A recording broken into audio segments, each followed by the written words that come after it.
that? Wow. This section where we mark down the crowd. A good thing, right? You set? Yeah. Okay, ladies and gentlemen, from the great Southern New England Division.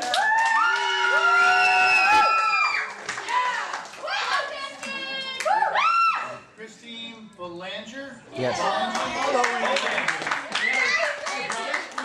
And I messed it up then too. You can get it right the next time when her other brothers are up there. I'll be here next year. All right.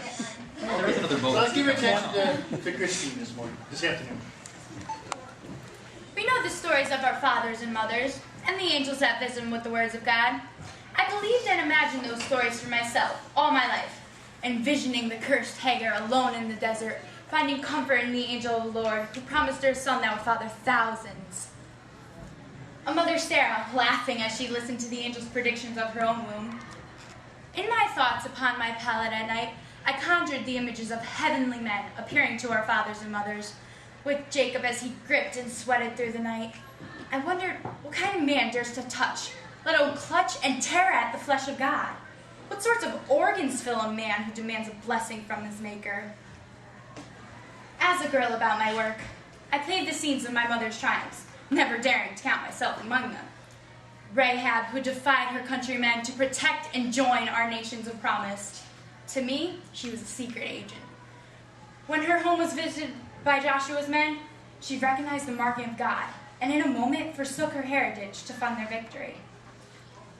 Of Mother Hannah, whose humble heart did not prevent her from petitioning endlessly for a child, the joy in her newborn son, who smoothed away the tears of quenching barrenness, the pride that must have been spun into each thread of each garment she brought the young prophet Samuel in the temple. But when the angel of God first appeared to me, terror struck my beating hands, and dough squished through my fingers. And then when he called me highly favored, I thought surely he had arrived in the home of the wrong Mary. And yet, as he unfolded his message, my heart beat like festival drums, and I consented without hesitation. And then he was gone. Doubt, fear, and wonder at all. And then proof. I needed proof lest the weight in my chest become my only companion. The miracle child growing in the aging Elizabeth, if it was true, she must need help. And so I shared the news as if I'd gathered at the well that day and begged the freedom to go to her aid. In all the scenes my mind created, I never sensed the fear and doubt of our fathers and mothers, how frail they could still feel in the face of divine revelations. Perhaps to be chosen meant something other than valiance and heroism. To be chosen today felt no more fiery than the anonymity of yesterday. And so I hurried to Elizabeth to gather the evidence for myself, to let her watch her room ripen, and let my heart grow heavy with certainty. As I journeyed to my kinswoman's home, I wept and smiled to myself.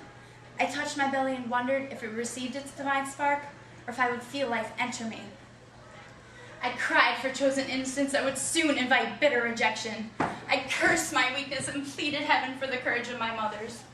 Just one more sign, one more reminder, one more encounter to reassure me. God heard my whimpered request and answered in a loud voice through Elizabeth, greeting me with the praises of our Maker and his seed. She joined in the dancing of the child within her and brought me to my feet. Declaring the plans of heavens, her words destroyed my fears. And joy flooded through my belly, transforming it to words that pour from my lips. My soul glorifies the Lord, and my spirit rejoices in God my Savior, for he's been mindful of the humble state of his servant. From now on, all generations will call me blessed, for the Mighty One has done great things for me. Holy is his name. His mercy extends to those who fear him from generation to generation. He has performed mighty deeds with his arm and scattered those who are proud in their inmost thoughts. He has brought down rulers from their thrones, but lifted up the humble. He has filled the hungry with good things, but sent the rich away empty. He has helped his servant of Israel, remembering to be merciful to Abraham and his descendants forever, even as he said this to our fathers.